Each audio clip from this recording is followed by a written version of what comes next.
22 tahun Ka'bah tanpa Hajar Aswad. Yang subscribe, semoga rezekinya lancar dan berkah, amin. Assalamualaikum warahmatullahi wabarakatuh. Bagi umat muslim Hajar Aswad bukan batu hitam biasa, tetapi benda yang sangat mulia dan dikeramatkan. Beberapa hadits Nabi telah mendasari alasan ini, seperti bisa melebur dosa hanya dengan menyentuhnya, menjadi saksi di hari kiamat, bahkan dikatakan sebagai batu suci yang dikirim dari surga. Dari sederet fadilah itulah Hajar Aswad menjadi salah satu ikon sakral bagi umat muslim. Sejarah mencatat, batu yang amat dimuliakan itu pernah dicuri oleh sekawanan perampok yang menyebabkan Ka'bah tanpa Hajar Aswad dalam waktu 22 tahun. Tidak saja hilangnya batu suci itu, bersamaan dengan peristiwa tersebut terjadi pula pembantaian massal jamaah haji dan penduduk Makkah secara umum. Para sejarawan mencatat peristiwa ini dengan detail dalam kitab-kitab tarikh mereka, seperti Ibnu Katsir dalam Al-Bidayah wa Nihayah, Ibnul Atsir dalam Al-Kamil fit Tarikh, Ibnu Jari At-Tabari dalam Tarikhul Umam wal Muluk, dan sejumlah sejarawan lain yang tidak bisa penulis sebutkan satu persatu. Sekali waktu di musim haji tahun 317 Hijriah atau 886 Masehi, segerombolan perampok datang ke Makkah untuk berbuat onar. Mereka merupakan kelompok Karamithah, termasuk Syiah Ismailiyah, di bawah pimpinan Abu Tahir Sulaiman bin Abu Said Al-Husain Al-Janabi. Keberadaan mereka sangat ditakuti. Mendengar namanya saja, orang-orang Makkah segera mengamankan diri masing-masing. Kebetulan, jamaah haji dari Irak di bawah pimpinan Mansur Ed-Dailami yang pada tahun ini ke Makkah menjadi sasaran empuk mereka. Tepat pada hari Tarwiyah, 8 Zulhijjah, orang-orang Karamithah merampas seluruh harta jamaah, bahkan tak segan membantai siapa saja jamaah yang mereka temui. Banyak jamaah yang terbunuh. Mayat-mayat mereka kemudian dibuang ke sumur Zam-Zam. Ada juga yang dikubur di Tanah Haram dan lokasi Masjidil Haram. Tanpa dimandikan, dikafani, ataupun disyalati. Tidak habis pikir, di bulan Zulhijjah yang dimuliakan, termasuk Asyurul Hurum, di Tanah Suci Makkah, bahkan di dekat Ka'bah, Karamithah melakukan semua itu seolah merasa tak berdosa. Sesal sejarawan Muslim Ibnu Katsir dalam Al-Bidayah wa Nihayah. Abu Tahir membenarkan aksi jahatnya itu dengan legitimasi teologis. Membawa nama Allah untuk melakukan pembunuhan.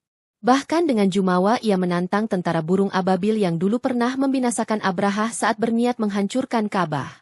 Entah apa yang merasuki Abu Tahir dan kroco-kroco Karamithah itu, sampai-sampai kelakuannya seperti orang kesetanan. Abu Tahir sampai memerintahkan pasukannya untuk mencopot pintu Ka'bah, merobek-robek kiswahnya dan dibagikan ke pasukannya seolah bangga merayakan kemenangan. Ia juga menyuruh seseorang untuk menaiki bangunan suci itu dan mencopot talangnya. Karena orang itu jatuh tanpa sebab hingga meninggal, Abu Tahir membiarkan talang Ka'bah di posisinya. Hingga akhirnya ia menyuruh seseorang untuk mencongkel Hajar Aswad dari Ka'bah dan membawanya pulang.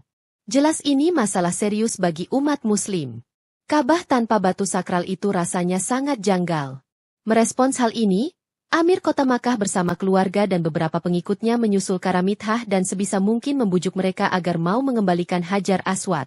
Sampai-sampai Amir rela memberikan seluruh hartanya asalkan batu hitam itu mau dikembalikan. Abu Tahir tidak menggubris permohonan sang Amir.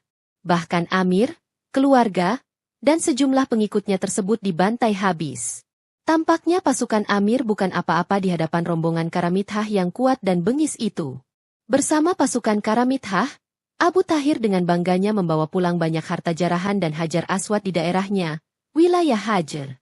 Sejak saat itu Ka'bah tanpa Hajar Aswad selama 22 tahun.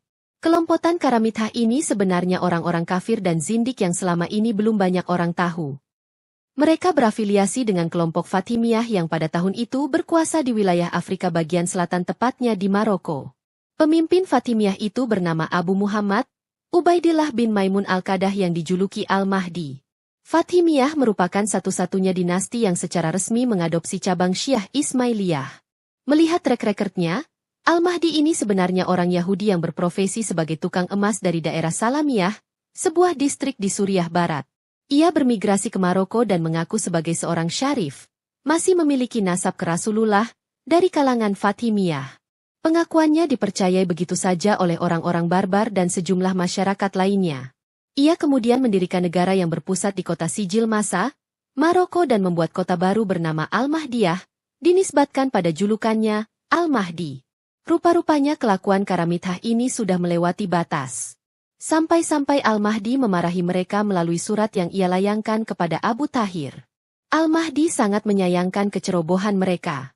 Karena dengan demikian watak asli mereka yang selama ini tidak banyak orang tahu terbongkar sudah. Al-Mahdi meminta Abu Tahir untuk segera mengembalikan Hajar Aswad yang dicurinya setelah 22 tahun berada dalam genggamannya. Tepat pada bulan Zulhijjah tahun 339 Hijriah atau 908 Masehi, Hajar Aswad kembali lagi ke pangkuan Ka'bah. Demikianlah kisah tragedi Karamithah yang memilukan. Kita bersyukur, saat ini Makkah, Arab Saudi menjadi kota yang aman. Setiap tahunnya ada jutaan umat muslim melawat ke kota suci itu, untuk menunaikan ibadah haji dengan aman dan selamat. Bagaimana pendapat kalian? Jika kurang boleh ditambahkan di kolom komentar. Barakallahu fiikum.